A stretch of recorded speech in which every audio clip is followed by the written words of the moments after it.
Judas went away and conferred with the chief priests and officers about how he might deliver Jesus to them. I will deliver Jesus to you. They were glad. Money was discussed. We are glad. What is your price?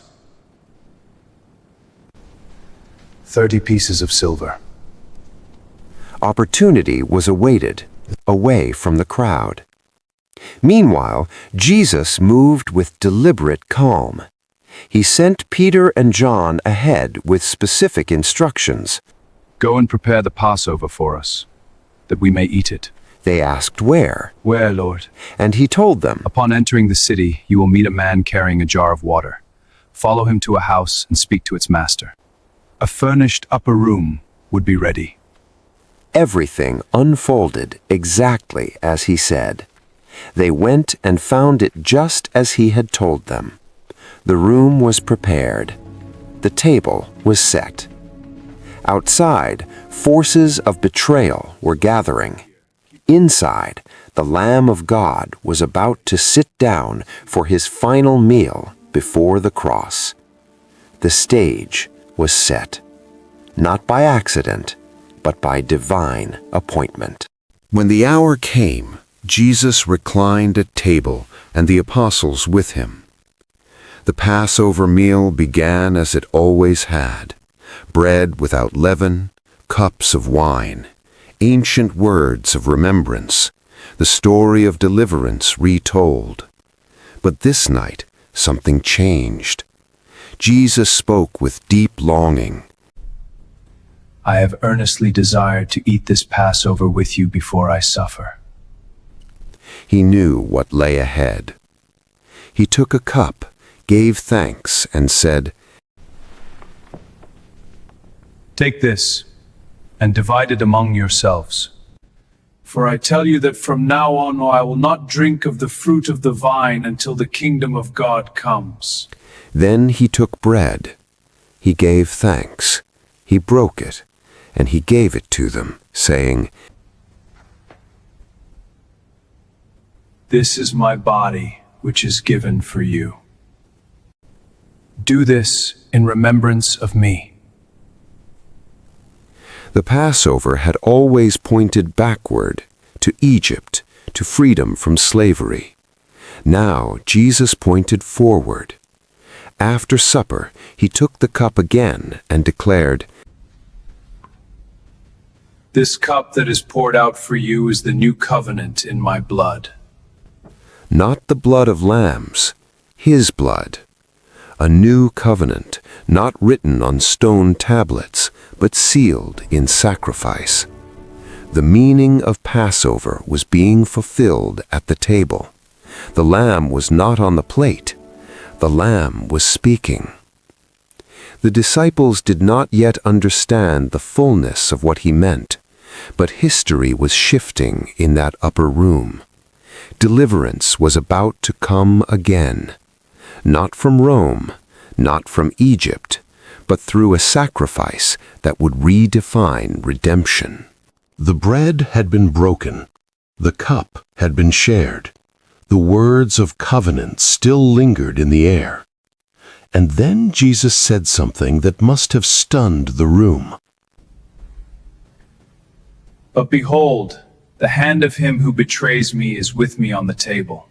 The table of fellowship had become the table of treachery. Jesus did not speak in confusion. He spoke in certainty.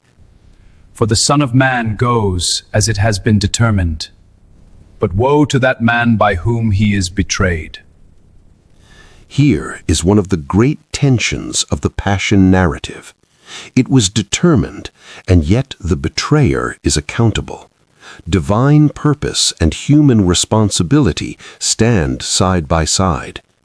The disciples began to question one another, uncertain, searching their own hearts. Is it I? Is it I? Luke does not describe dramatic gestures. He does not name Judas again in this moment. He lets the weight of the announcement settle quietly over the scene. The betrayer is not outside the circle. He is at the table. The mission to the cross was not derailed by betrayal. It moved through it. And even as darkness began tightening its grip, the plan of redemption remained firmly in place. As the shadow of betrayal hung over the table, another tension surfaced among the disciples. A dispute arose. They began arguing about which of them should be regarded as the greatest. I am the greatest among us. No, it is I, the greatest. Me. No, I am the greatest. The timing could not have been more jarring.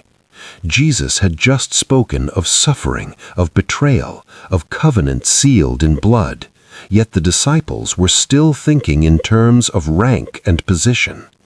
Jesus answered them with calm authority. The kings of the Gentiles exercise lordship over them, but not so with you. In his kingdom, greatness would not be measured by dominance, but by service. Let the greatest among you become as the youngest, and the leader as one who serves. Then he pointed to himself. I am among you as the one who serves. The one who would soon be crucified defined power through humility. But he did not leave them without hope. You are those who have stayed with me in my trials, and I assign to you as my Father assigned to me a kingdom. A kingdom not of earthly thrones, but eternal authority. Even as the cross approached, Jesus spoke of a future reign. Then his words turned personal. Simon, Simon, behold, Satan demanded to have you that he might sift you like wheat. I have prayed for you, that your faith may not fail. But Jesus added something powerful. I have prayed for you that your faith may not fail. Peter would fall, but he would not be lost. The meal closed with warning and preparation. The hour was approaching. What lay ahead would test them all. The upper room had revealed both weakness and promise. And now the night would deepen. When they had finished the meal, Jesus went out, as was his custom, to the Mount of Olives. His disciples followed him. John tells us he crossed the Kidron Valley and entered a garden, a place he often met with them. This was not a random location. It was familiar ground. But on this night, it would become the place of deepest struggle. Jesus told his disciples, Pray that you may not enter into temptation. Then he withdrew from them about a stone's throw, knelt down, and prayed. Luke allows us to hear the cry of his heart. Father, if you are willing, remove this cup from me. Nevertheless, not my will, but yours be done. The cup. Earlier at the table, he had spoken of it symbolically. Now he felt its weight. This was not fear of physical pain alone. Crucifixion was brutal, but many had faced it. What pressed upon him was something deeper, the burden of sin, the judgment it carried, the separation it implied. Luke records something extraordinary. An angel appeared from heaven, strengthening him. Even in submission, heaven ministered to the Son. And being in agony, he prayed more earnestly. His sweat became like drops of blood falling to the ground. Father, if you are willing, take this cup from me, yet not my will, but yours be done. This was no theatrical sorrow. This was the crushing weight of what was to come. When he rose from prayer, he found his disciples sleeping, exhausted from sorrow. "Why are you sleeping?" he asked. Why are you sleeping? Rise and pray, that you may not enter into temptation. The battle in the garden was not between swords and soldiers. It was between wills. And the victory was won on his knees. The cup would not pass. He would drink it. While he was still speaking to the disciples, a crowd approached. Luke tells us it was led by one of the 12, Judas.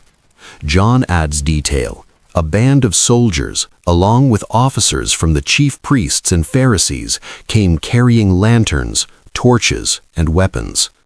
They came prepared for resistance. They came at night. But they were not searching blindly.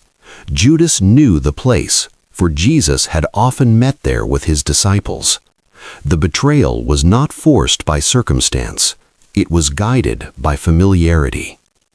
Judas drew near to Jesus. Luke records the painful simplicity of what followed. He came to kiss him. A gesture of affection, a sign of loyalty, turned into a signal of arrest. But Jesus did not recoil. He looked at Judas and said, Judas, would you betray the Son of Man with a kiss?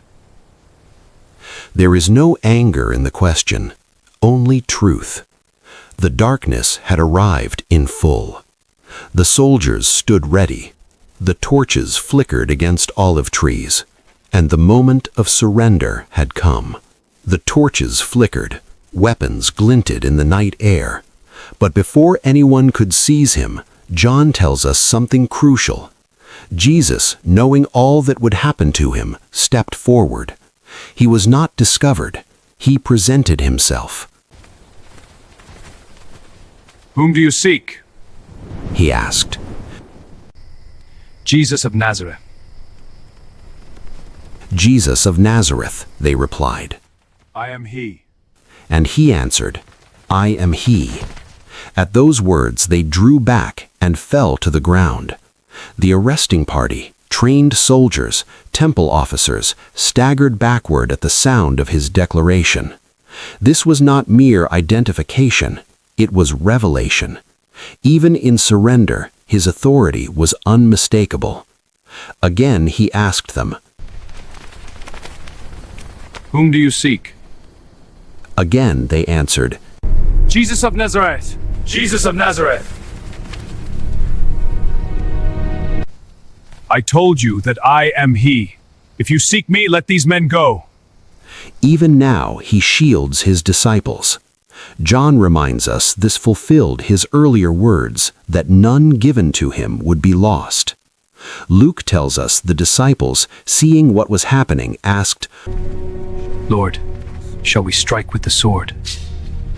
But the moment was no longer theirs to control. This was not the triumph of darkness. It was the willing submission of the Son. He was not overpowered. He gave himself. The tension finally breaks. Before the disciples receive an answer to their question, one of them acts. John identifies him clearly, Simon Peter. He draws a sword and strikes the servant of the high priest, cutting off his right ear. John even gives the servant's name, Malchus. It is a flash of steel in the darkness, a moment of human defense. Peter is loyal. He is impulsive. He is unprepared for surrender. But Jesus immediately intervenes. Luke records the words, "No more of this." And then something remarkable, something only Luke tells us. Jesus touched the servant's ear and healed him.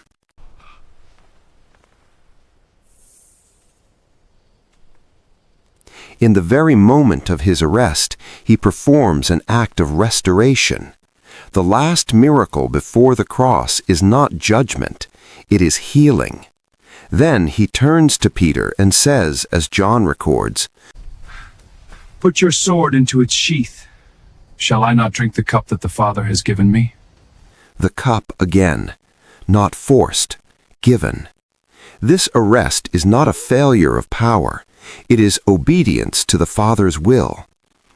Jesus then addresses the chief priests, officers of the temple, and elders who had come against him. Have you come out as against a robber, with swords and clubs? When I was with you day after day in the temple, you did not lay hands on me. But this is your hour, and the power of darkness. The soldiers stepped forward, they seized him, and the disciples began to scatter. The garden falls silent again. The surrender is complete. Jesus was bound.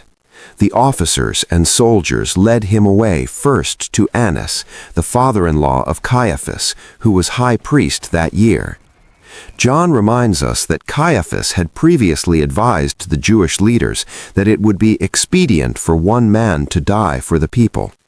What had been political calculation was now becoming reality. The night had only begun. The one who healed the sick and raised the dead was now in the hands of his accusers. The betrayal had happened. The arrest was complete. But the trial was still to come. In the next part, we witness the confrontation between Jesus and the authorities, the moment that would lead him to stand before Pontius Pilate. The story continues. If this story has touched your heart, subscribe and continue the journey with us here on Deliverance Tube.